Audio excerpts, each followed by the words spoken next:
Devin Kelley AP Devin Patrick Kelley stormed into the First Baptist Church of Sutherland dressed as the Grim Reaper, in black body armor and a skull mask, officials said, as he picked off dozens of trapped Sunday worshippers.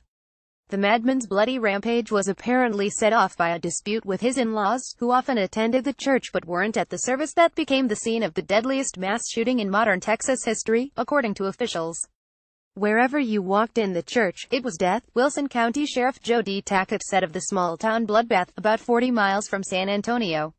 It was just horrific. Words can't express what was there. It's hard enough to see adults, but when you see babies, little ones, I'm talking 3, 4, 5, 6 years old, 10 years old. It's just hard. Kelley, 26, had a domestic violence conviction that should have prevented him from buying the powerful firearms he used in the mass shooting, but the Air Force failed to submit his criminal history to the FBI, officials revealed. The killer had been mad at his mother-in-law and sent her threatening text messages before the massacre, an official said.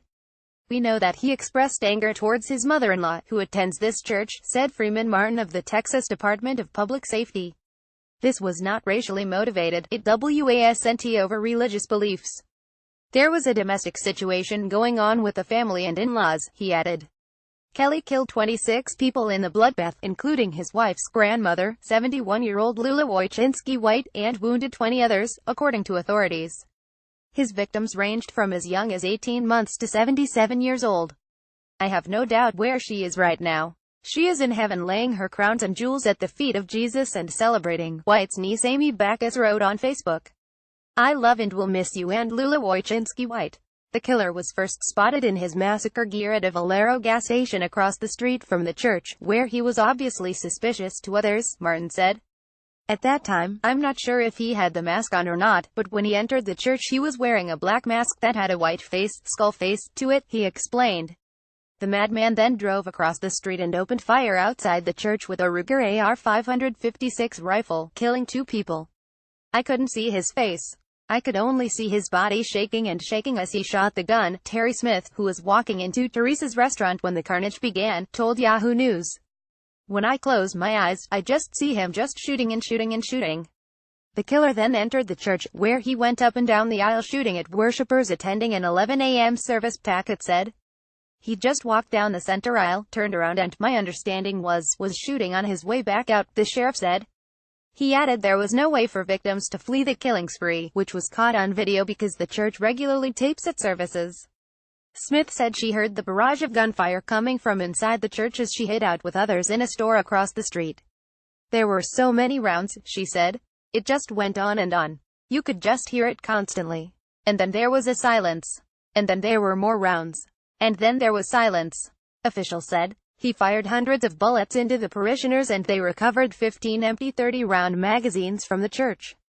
At one point, a bloodied man with head and arm wounds rushed out of the back door of the church and ran toward the store, Smith said. Somebody's shooting in there. Somebody went in and shot everybody, the man said as he collapsed inside. He kept saying, my family's in there. My family's in there, Smith added. And we couldn't do nothing. We couldn't do nothing. A local resident, Stephen Wilford, grabbed his assault rifle and confronted Kelley as he left the church after the massacre. They engaged in gunfire here at the church. We know that the suspect was shot, Martin explained, calling Wilford a good hero. Kelley then dropped his weapon and fled in his SUV, calling his dad on a cell phone to say had been shot and didn't think he was going to make it, officials said. As Wilford and another man, Johnny Langendorf, chased his vehicle, Kelley drove off the road and into a ditch about 11 miles away from the church, where he was found dead. Investigators found evidence at the scene that indicates the subject may have died from a self-inflicted gunshot wound, Martin said. 10 victims were still in critical condition on Monday, according to officials. 6 victims were in stable condition or had been released from the hospital, while another 4 remained in serious condition, authorities said. We ask that everyone keep them in their thoughts and prayers, Martin said. Leslie Ward, who lives 2 blocks away from the church, told NPR that her 8-year-old niece died in the carnage, and her brother-in-law's wife and 5-year-old twins were rushed to the hospital. The scene looked terrible, she said. Everybody was bleeding, crying. There was dead bodies everywhere. Babies. People trying to just get a hold of their family, but of course their phones broke. They shattered. And people just crying. Just really, really bad off. Disaster, blood everywhere. Sheriff Tackett said no one made it out of the church unscathed. I think nearly everyone had some type of injury, he said. It's unbelievable to see children, men and women, laying there. Defenseless people. Vice President Pence and his wife Karen said they'll visit Sutherland Springs, which is home to about 400 people, on Wednesday. "We are with you, Texas," Pence tweeted.